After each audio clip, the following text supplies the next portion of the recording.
News first சக்தியின் பிரதான செய்திகளின் தலைப்புச் செய்திகள்.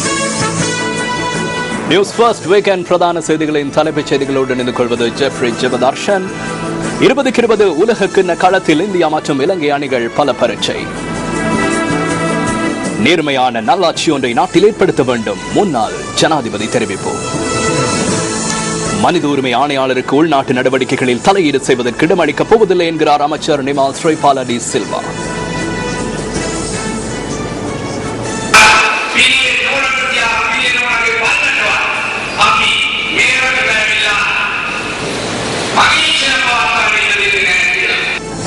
நுகர்வுக்கு உதவாத 1,40,000 ஜெல்லி பாக்கெட்டுகள் மாவு நிலையில் கண்டுபிடிப்பு. மேலும் உள்நாட்டு, வெளிநாட்டு மற்றும் விளையாட்டுச் செய்திகளோடு நமது பிரதான கலையகத்தில் சந்திரிகா ஆறுமுகம். சந்திரிகா, இதோ இப்போது உங்களுக்கான சந்தர்ப்பம். நன்றி ஜெஃப்ரி. வணக்கம். இது நியூஸ் ஃபர்ஸ்டின் வீக்கெண்ட் 8 மணி பிரதான செய்தி. இனி விரிவான செய்திகள். இலங்கை மற்றும் இந்தியாவுக்கு இடையிலான 2020 உலகக்கிண்ண கிரிக்கெட் போட்டி தற்போது நடைபெற்றுக் கொண்டிருக்கின்றது. நாணய சுழற்சியில் வெற்றியீட்டிய இலங்கை அணி இந்திய அணியை முதலில் துடுப்படுத்தாடுமாறு பணித்தது. தற்போது நடைபெற்று வரும் இந்த போட்டி தொடர்பான விரிவான தகவல்களை வழங்குவதற்கு எமது அலுவலக செய்தியாளர் ஜெஃப்ரி ஜெபதர்ஷன் செய்தி அறையில் தயாராக இருக்கின்றார். நன்றி சந்திரிகா. நேர்கள் அனைவருக்கும் அன்பான வணக்கங்களை தெரிவித்துக் கொள்கின்றோம். 2020 உலக கிரிக்கெட் போட்டியின் இறுதிப் போட்டி தற்போது மீர்பூர் பங்களாதேஷில் இடம்பெற்றுக் கொண்டிருக்கிறது.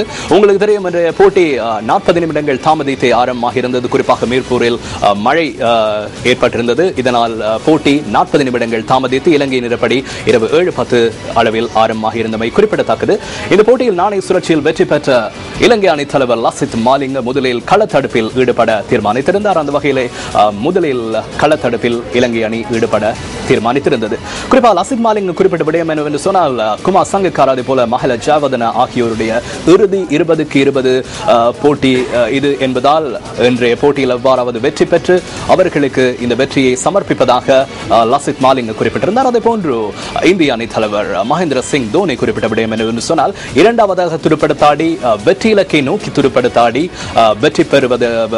வெற்றி இலக்கை நோக்கி துடுப்படுத்தாடுவதற்கு இந்திய வீரர்கள் சிறந்தவர்கள் என்பதை மகேந்திர சிங் தோனி சுட்டிக்காட்டியிருந்தார். எவ்வாறாயினும் இன்றைய போட்டியில் நாணய சுழற்சியில் வெற்றி பெற்ற இலங்கை அணி தலைவர் லசித் மாலிங் முதலில் துடுப்படுத்தாட தீர்மானித்திருந்தார். தற்போது இந்திய அணி 13.3 ஓவர்களில் 87 ஓட்டங்களுக்கு 2 விக்கெட்டுகளை இழந்திருக்கிறது. யுவராஜ் சிங் ஆட்டமிழக்காது 4 ஓட்டங்கள், அதே போல விராட் கோலி ஆட்டமிழக்காது மீண்டும் சிறந்த முறையில் துடுப்படுத்தாடி வருகிறார். 49 ஓட்டங்களை பெற்றிருக்கின்றார். ஆட்டமிழந்த வீரர்களில் ரஹானே ஆட்டமிழந்தார் 3 ஓட்டங்களுக்கு, அதே போல ரோஹித் சர்மா ஆட்டமிழந்தார் 29 ஓட்டங்களுக்கு. தற்போது 13.3 ஓவர்களில் இந்திய அணி 2 விக்கெட்டுகளை இழந்து 87 ஓட்டங்களை பெற்றிருக்கிறது. குறிப்பாக இந்த போட்டித் தொடரிலே அதிகூடிய ஓட்டங்களை பெற்றிருக்கும் வீரர் விராட் கோலி என்பது குறிப்பிடத்தக்கது. இணைந்திருங்கள். நியூஸ் ஃபர்ஸ்டின் பிரதான செய்திகளில் இடைக்கிடையே ஸ்கோர் விவரங்களோடு உங்களை சந்திக்கின்றோம். நன்றி ஜெஃப்ரி.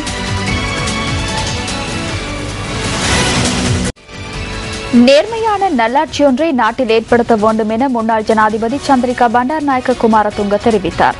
அம்பலிப்பிட்டியவில் நடைபெற்ற நிகழ்வொன்றின் போதே அவர் இந்த கருத்தினை வெளியிட்டார்.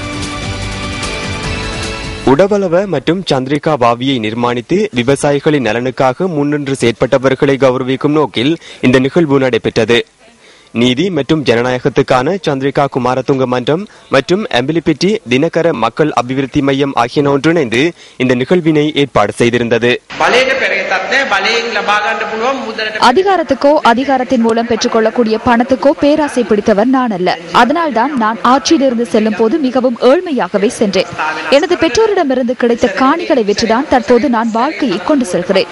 அரசியல் அமைப்பை மாற்றி அமைத்துக் கொண்டு 5 அல்லது 6 வருடங்கள் ஆட்சியில் இருக்கவோ அல்லது சாகும் வரை பதவியில் இருக்கவோ வேண்டியதில்லை.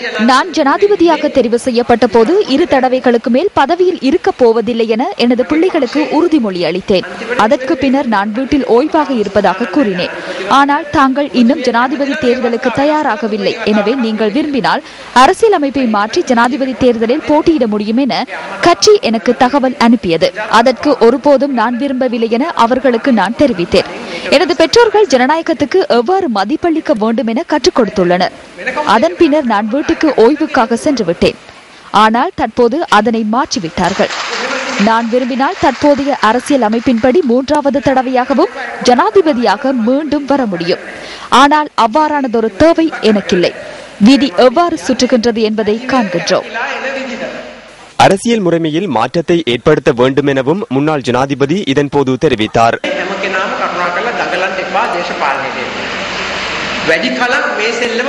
அரசியலில் நீண்ட நாட்களுக்கு இவ்வாறு செயற்பட முடியாது. அரசியலுக்கு வந்து மக்கள் ஆணை மற்றும் சொத்துக்களை சூறையாடி நாட்டை சீரழிக்கும் செயற்பாட்டை மக்கள் விரைவில் புரிந்து கொண்டு அதனை அழித்து மாற்று முறையை ஏற்படுத்துவார்கள். எதிர்க்கட்சி ஜனநாயக நிலையில் மாற்றத்தை ஏற்படுத்தாவிட்டால் அதனை பொதுமக்கள் செய்து முடிப்பார்கள். இது உலக வரலாற்றில் நடைபெற்ற சம்பவங்களாகும். ஆகவே தொடர்ந்தும் இவ்வாறு செயற்பட முடியாது. நாட்டில் நேர்மையான ஆட்சியை உருவாக்க வேண்டும்.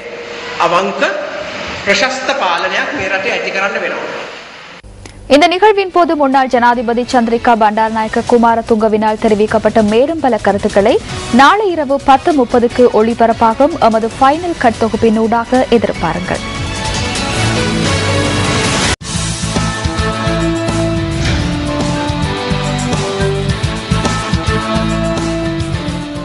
ஐக்கிய நாடுகளின் மனிதுரிமைகள் ஆணையாளர் இலங்கையின் உள்ளக செயற்பாடுகளில் தலையீடு செய்வதற்கு ஒருபோதும் இடமளிக்கப் போவதில்லை என அமைச்சர் நிமல் சிறிபாலடி சில்வா வலியுறுத்தியுள்ளார். பதுளையில் இன்று நடைபெற்ற வைபவம் ஒன்றில் உரையாற்றிய போதே அமைச்சர் இதனை கூறியுள்ளார்.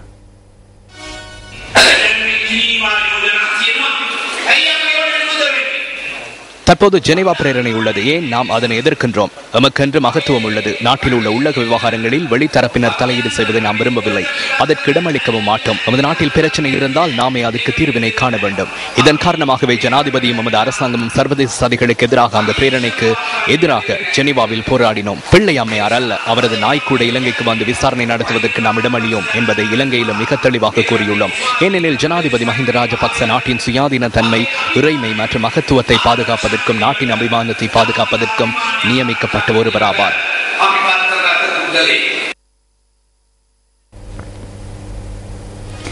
அதிகரித்து வரும் சர்வதேச அழுத்தங்களில் இருந்து விடுபடுவதற்கு இலங்கை அதிகார பகிர்வு செயற்பாட்டில் துரித முன்னேற்றத்தை அடைய வேண்டும் என இலங்கைக்கான இந்திய உயர்ஸ்தானிகர் YK சின்ஹா கூறியுள்ளார்.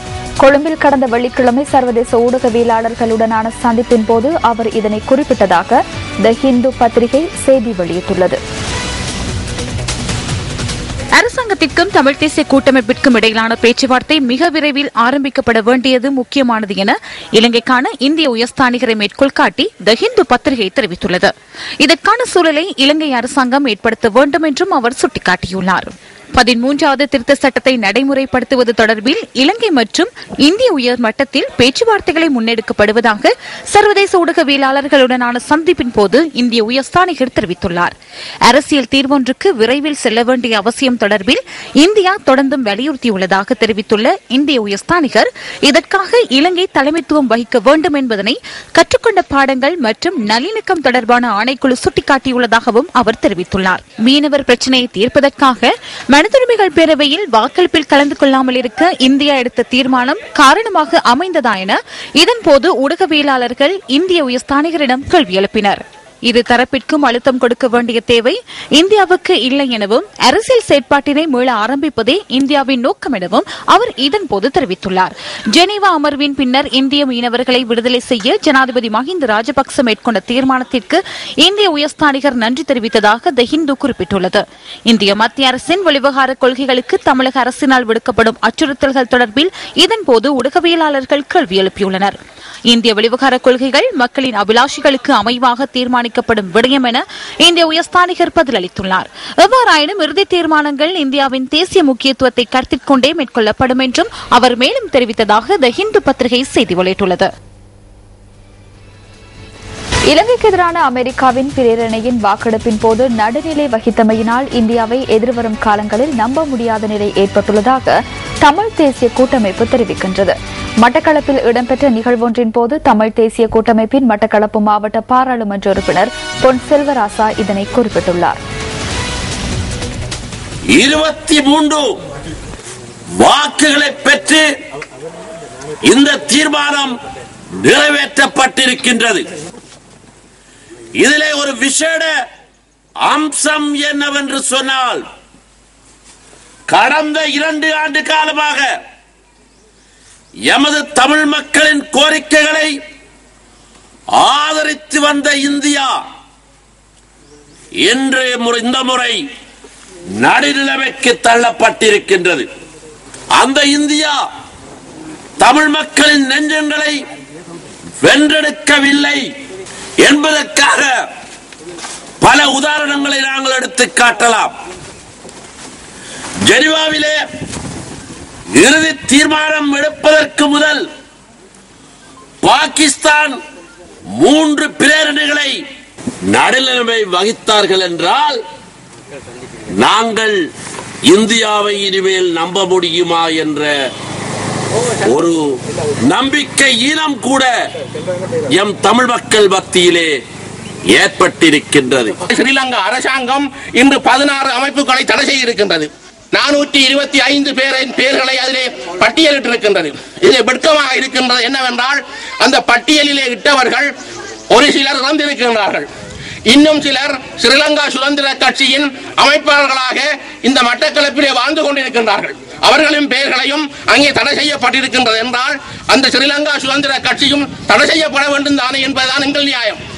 ஜெனீவாவிலே தமிழ் மக்களுக்கான பிரச்சனை சென்றிருக்கின்றது. அந்த பிரச்சனையை தீர்க்க பயங்கரவாதம் என்பதற்கும் ஜனநாயகம் என்பதற்கும் முதலிலே அரசாங்கத்திற்கு வித்தியாசம் தெரியவில்லை என்று நான் நினைக்கின்றேன்.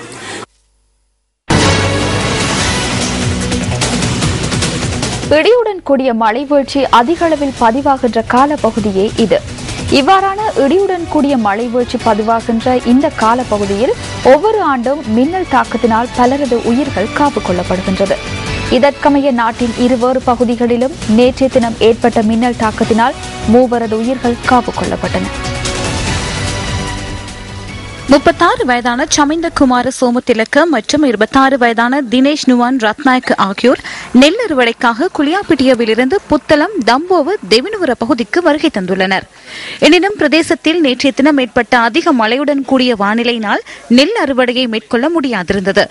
அதிக மழையுடன் கூடிய வானிலையினால் குறித்த 2 இளைஞர்களும் விளைநிலத்தின் உரிமையாளரது வீட்டிற்கு சென்றுள்ளனர்.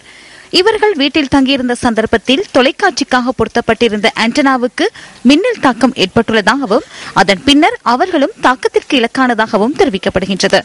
இந்த மின்னல் தாக்கத்திற்கு இலக்கான குறித்த 2 இளைஞர்கள் காயமடைந்த நிலையில் வைத்தியசாலையில் அனுமதிக்கப்பட்டதன் பின்னர் சிகிச்சை பலனின்றி உயிரிழந்துள்ளதாக எமது செய்தியாளர் தெரிவித்தார். இதேவேளை இபோலகம மெதகம பகுதியில் ஏற்பட்ட மின்னல் தாக்கத்தினால் பெண் ஒருவர் உயிரிழந்துள்ளார். மின்னல் தாக்கத்தின் போது ஏற்பட்ட அதிர்ச்சியினால் இந்த பெண் உயிரிழந்துள்ளார். இந்த சம்பவத்தில் 2 பிள்ளைகளின் தாயான 50 வயதான பெண் ஒருவரை உயிரிழந்துள்ளார்.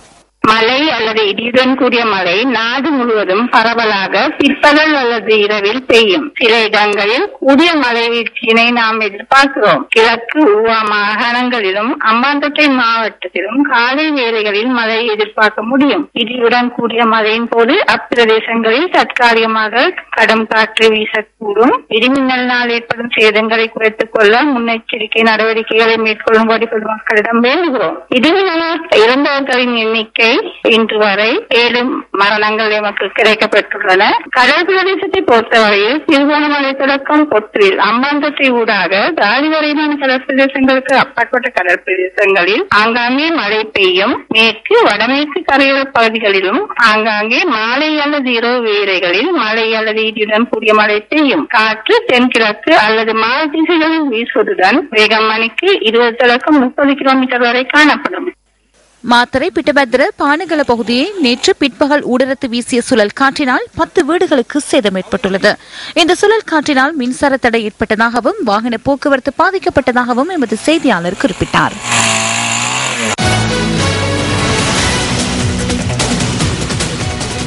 இந்த 40,000 ஜெலி பாக்கெட்டுகளை நுகர்வோர் விவகார அதிகார சபை கைப்பற்றியுள்ளது.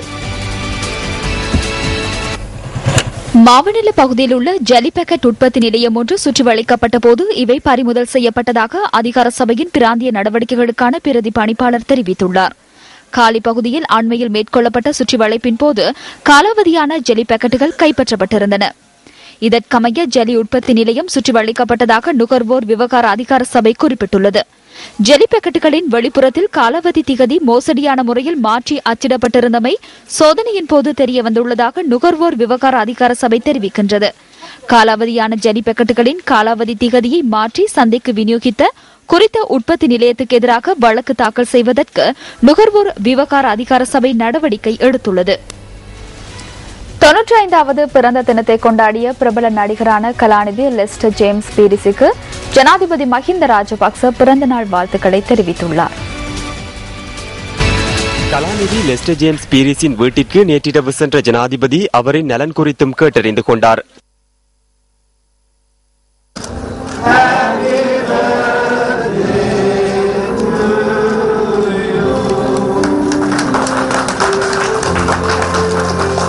இதன்போது ஜனாதிபதி அவருக்கு பிறந்தநாள் வாழ்த்துக்களை பிரதிபலிக்கும் வகையிலான நினைவு பரிசொன்றையும் வழங்கியுள்ளமை குறிப்பிடத்தக்கது. காலி எல்பிடிய பகுதியில் காணாமற் போனதாக முறைப்பாடு செய்யப்பட்டிருந்த பெண்ணொருவரின் சடலம் காட்டில் இருந்து கண்டுபிடிக்கப்பட்டுள்ளது.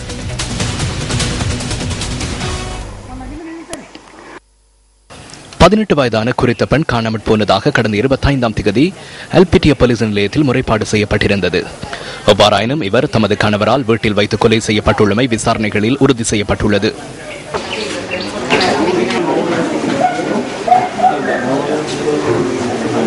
24 வயதுடைய குறித்த சந்தேக நபர் சடலத்தை வீட்டுக்கு அருகேயுள்ள காட்டுப்பகுதியில் வீசியுள்ளதாக போலீசார் தெரிவித்துள்ளனர்.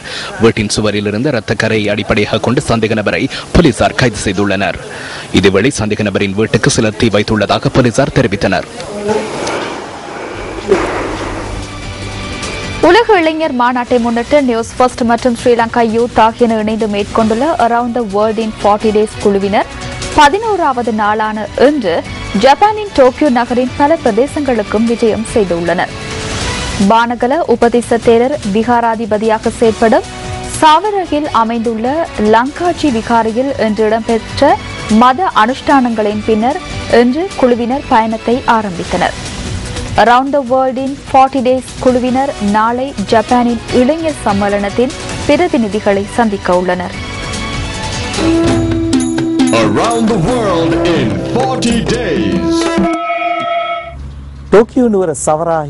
டோக்கியோவில் உள்ள லங்காதி விகாரை இது 30 ஆண்டு காலமாக ஜப்பானில் வாழும் இலங்கையருக்கும் ஜப்பானுக்கும் இந்த விகாரை சேவையாற்றியுள்ளது. ජපන් වැසියන්ටත් මේ විහාරස්ථානය තමන්ගේ සේවය සපයා දී තිබෙනවා. லங்காஜி விகாரைக்கு வருகை தந்த குழுவினர் மத அனுஷ்டானங்களில் ஈடுபட்டனர். இந்த சந்தர்ப்பத்தில் ஜப்பானில் வசிக்கும் இலங்கையர்களும் கலந்து கொண்டனர்.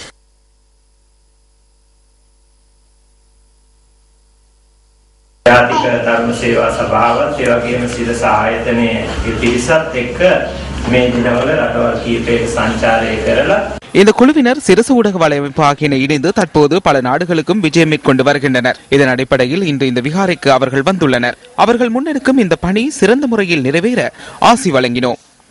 ඒ පිළිබඳව ආශිර්වාද ලබා ගැනීමටත් ඒ පිරිසත් අද දින මේ පින්කමට සහභාගී වෙනවා. இதன் பின்னர் குழுவினர் சுக்குபா பிரதேசத்தில் அமைந்துள்ள ஸ்ரீ சம்புத்தா லோக விகாரைக்கு சென்றனர். அங்கு தேரர்கள் பலர் ஜப்பான் மொழியை கற்றுக்கொள்கின்றதை காணக்கூடியதாக உள்ளது. විහාරස්ථානයෙන් වියදම් කරලා ජපන් භාෂාව උගන්වන වෘත්තීයමය ජපන් ගුරුවරුන් දෙදෙනෙක් විහාරස්ථානයට ගෙනවිල්ලා இந்த விகாரையின் செலவில் சிறந்த தொழில்சார் ஆசிரியர்களை அழைத்து ஜப்பான் மொழியை கற்பிக்கின்றோம். பானகல உபதிச நாயக்க தேரரின் வழிகாட்டல் மற்றும் ஆலோசனைகளின் பிரகாரம் இவை முன்னெடுக்கப்பட்டு வருகின்றன. மகாராஜா நிறுவனத்தின் தலைவர் இந்த விகாரைக்கு வருகை தந்துள்ளார். அப்போது இவ்வாறான நடவடிக்கைகள் காணப்படவில்லை. எவ்வாறாயினும் அதன் பொது பொருளாதார ரீதியில் ஒத்துழைப்புகளை வழங்கியிருந்தார். அவற்றை இந்த சந்தர்ப்பத்தில் நினைவு கூற விரும்புகின்றேன். දුන්නා ආර්ථික පැත්තෙන් ඒ කටයුතුත් මේ වෙලාවේදී බොහොමත්ම පින්දීමෙන් යුක්තව සිහිපත් කරනවා. பின்னர் around the world in 40 days குழுவினர் உக்குஷு பகுதிக்கு விஜயம் செய்தனர். උෂිකු පළාතේ පිහිටා ඇති මේ බුද්ධ ප්‍රතිමාව හඳුන්වන්නේ උෂිකු டைப் உசிகோ பிரதேசத்தில் அமைந்துள்ள இந்த புத்தர் சிலை உசிகோ டைபஸ் பெயரிலேயே அழைக்கின்றனர். 100 மீட்டர் உயரம் கொண்ட இந்த சிலை உலகில் செப்பிலான உயரமான சிலையாகும். இதற்கு கின்னஸ் சாதனையும் கிடைக்கப்பெற்றது. இதன் எடை 4000 தொன் ஆகும். හිසෙහි දිග මීටර 20ක්. இந்த உருவச்சிலையில் 85 மீட்டர் உயரம் வரை செல்ல முடியும் என்பதுடன் அங்கிருந்து சூழவுள்ள பகுதிகளையும் பார்வையிட முடியும். 20 மீட்டர் உயரத்தில் உள்ள 2வது மாடியில் இவ்வாறான 3300 உருவச்சிலைகள் பிரதிஷ்டை செய்யப்பட்டுள்ளன. සරිසර කණ්ඩායම හෙට දිනේදී ජපාන තරුණ සම්මේලනයේ නියෝජිතයින් හමුවීමට නියමිතයි. நமது குழுவினர் நாளை ஜப்பான் இளைஞர் சம்மேளன பிரதிநிதிகளை சந்திக்க உள்ளனர். இதற்கான விசேட கூட்டம் நாளை இலங்கை தூதரகத்தில் இடம்பெறும். උෂිකු ඩයිබුට්සු ප්‍රදේශයෙන් සමුගෙන්ට යන්ටයි සූදානම. මම යසරත් කමල්සිරි රමේෂ් ශුර්ගල් බණ්ඩාර සමග ටෝකියෝ නුවර සිට.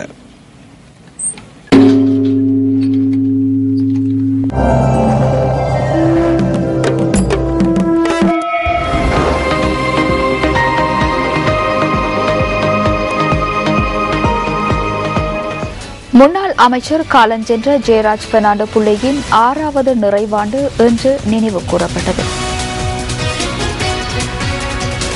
அலிவேரிய காந்தி மைதானத்துக்கு அருகில் இந்த நிகழ்வு மத வழிபாடுகளுடன் ஆரம்பமானது. பின்னர் அரசியல் தரப்புகள் உள்ளிட்ட முக்கியஸ்தர்கள் ஜெயராஜ் பெர்னாண்டோ புள்ளையின் நினைவு தூபிக்கு மலரஞ்சலி செலுத்தினர்.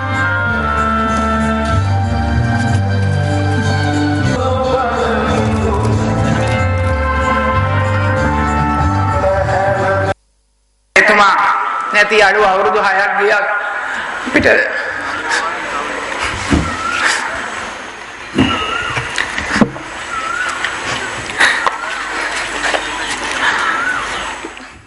அவர் இல்லாத குறை 6 வருடங்கள் கடந்தாலும் எமக்கு வேதனையாக உள்ளது. எம்மை நேசித்த ஒருவர் எம்மை விட்டு மறைந்து விட்டதால் அந்த வேதனை எம் உள்ளங்களில் என்றும் உள்ளது. அவரது பணியை இந்த தொகுதியில் தொடருமாறு மக்கள் எம்மிடம் கேட்டுக்கொண்டனர். ஆகவேதான் எளிதான வழிகள் இருக்கும்போது இந்த கடினமான பாதையை தெரிவு செய்தோம். මේ අමාරු දුෂ්කර මාර්ගයට අපි පිවිසුනේ. අපි දන්නවා පාර්ලිමේන්තුව තුල ඉතාම பார்லிமெண்டத்தில் மிகவும் ஆக்ரோஷமாக கருத்து தெரிவித்து அரசாங்கத்தையும் கட்சியையும் பாதுகாத்தது போன்றோ எதிர்க்கட்சியினருக்கு சவால் விடும் வகையில் அவர் செயற்பட்டாலும் பார்லிமெண்டத்துக்கு வெளியில் அனைவருடனும் சிறந்த வகையில் நட்பு ரீதியில் பழகுவார். அதன்போது ஆளும் மற்றும் எதிர்க்கட்சியினர் எவரும் அவருடன் வைராக்கிய ரீதியாக செயற்பட்டார்கள் என்று கூற முடியாது. அவரின் உயிர் பிரிந்தமை நமக்கு மாத்திரமல்ல, நாட்டிற்கும் பெரும் இழப்பாகும். இங்கு வந்திருந்த பொதுமக்களும் ஜெயராஜ் பெர்னாண்டோ புள்ளையின் நினைவு தூபிக்கு மலரஞ்சலி செலுத்தினர். விளம்பரங்களின் பின்னர் நியூஸ் ஃபர்ஸ்டின் வீக்கெண்ட் பிரதான செய்தி தொடரும்.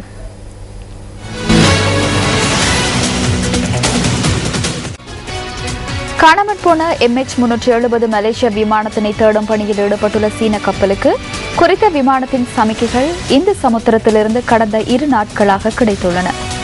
நேற்று முன்தினமும் செகண்டுக்கு 37.5 கிலோ ஹெர்ட்ஸ் அளவில் இந்த சமிக்கை கிடைத்துள்ளதாக சீன ஊடகம் செய்தி வெளியிட்டுள்ளது. மார்ச் 8ஆம் தேதி மலேசிய விமானம் காணாமற் போனதாக நம்பப்படும் பெர்த்தின் மேற்கு பகுதியில் கப்பல்கள் தொடர்ந்தும் தேடுதல் நடவடிக்கையில் ஈடுபட்டுள்ளன. இந்த நிலையில் கடந்த 2 நாட்களாக குறித்த விமானத்தின் சமிக்ஞைகள் கிடைப்பதாக தெரிவிக்கப்படுகின்றது. இந்த சமிக்ஞையானது விமானத்தின் கருப்பு பெட்டியுடையது என தேடுதலில் ஈடுபட்டுள்ள ஆஸ்திரேலிய அதிகாரிகள் தெரிவித்துள்ளனர். எனினும் இவை போயிங் 777 விமானத்தின் சமிக்ஞை என்ற இறுதி தீர்மானத்திற்கு வர முடியாது என சீன அரசு தொலைக்காட்சி செய்தி வெளியிட்டுள்ளது. தேடுதல் பணிகளுக்காக குறித்த பகுதிக்கு மேலும் சில விமானங்களும் கப்பல்களும் அனுப்பி வைக்கப்பட்டுள்ளன. கருப்பு பெட்டியின் சமிக்ஞைகளை அவதானிப்பதற்காக அமெரிக்க கடற்படையினர் விசேட உபகரணங்களை பயன்படுத்தி வருகின்றனர். சமிக்ஞை தொடர்பான இந்த தகவலை தாம் நம்புகின்ற போதிலும் நிச்சயமாக கூற முடியாது என ஆஸ்திரேலிய பிரதமர் டானி அப்பாட் தெரிவித்துள்ளார். My understanding is that they're unconfirmed. சமிக்ஞை தொடர்பான இந்த விடயம் உறுதிப்படுத்தப்படாத போதிலும் அது தொடர்பில் எனக்கு நம்பிக்கை உள்ளது. இது மனித வரலாற்றில் மிகவும் கடினமான தேடுதல் நடவடிக்கையாகும். ஆழமான விசாலமான கடற்பரப்புகளில் தேடுதல் நடவடிக்கைகளை விமானங்களின் ஒத்துழைப்புடன் மேற்கொண்டு வருகின்றோம். இது மிக மிக கடினமானது. இந்த தேடுதல் நடவடிக்கைகளுக்காக புத்திஜீவிகளையும் தொழில்நுட்ப நிபுணர்களையும் ஈடுபடுத்தியுள்ளோம். இதன் மூலம் நாம் சிறந்ததொரு முடிவை எதிர்பார்க்கின்றோம். இதேவேளை கடந்த மாதம் 8ஆம் தேதி காணாமற் போன மலேசிய விமானத்தில் பயணித்தவர்களின் உறவினர்கள் தொடர்ந்தும் நம்பிக்கையுடன் காத்திருக்கின்றனர்.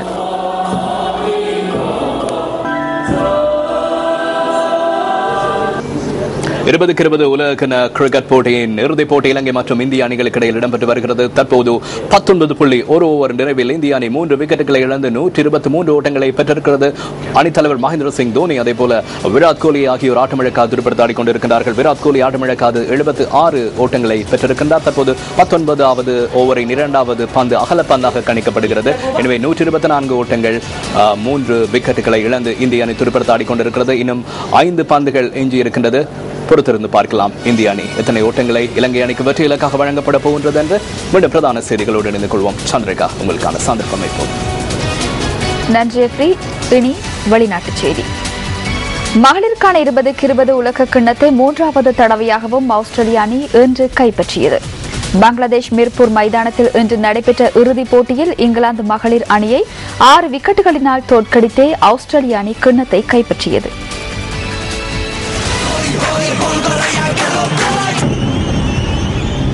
மிர்பூர் மைதானத்தில் இடம்பெற்ற இந்த போட்டியில் நாணய சுழற்சியில் வெற்றி பெற்ற ஆஸ்திரேலிய அணி இங்கிலாந்து அணியை முதலில் துடுப்படுத்தாடுமாறு பணித்தது. இங்கிலாந்து அணி சார்பாக ஹீத்தர் நைட் 29 ஓட்டங்களை பெற்றுக் கொடுத்தார். சாரா கொய்ட் 4 ஓவர்கள் வீசி 16 ஓட்டங்களுக்கு 3 விக்கெட்டுகளை கைப்பற்றினார். இதன்படி 20 ஓவர்கள் நிறைவில் இங்கிலாந்து அணி 8 விக்கெட்டுகளை இழந்து 105 ஓட்டங்களை பெற்றுக் கொண்டது. 106 ஓட்டங்களை வெற்றியிலக்காக கொண்டு பதிலுக்கு துடுப்படுத்தாடிய ஆஸ்திரேலிய மகளிர் அணி 15 ஓவர்களில் 4 விக்கெட்டுகளை இழந்து வெற்றி இலக்கை தனதாக்கிக் கொண்டது. நைகா மைக் 44 ஓட்டங்களை பெற்றுக் கொடுத்தார். போட்டி நாட்டு நாயகியாக ஆஸ்திரேலிய அணியின் சாரா கொய்ட் தெரிவு செய்யப்பட்டார்.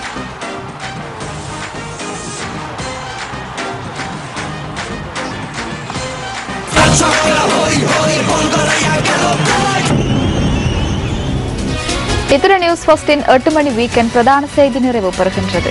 வணக்கம். Hotline 0114-896-896 www.newsfirst.lk. Feedback at newsfirst.lk.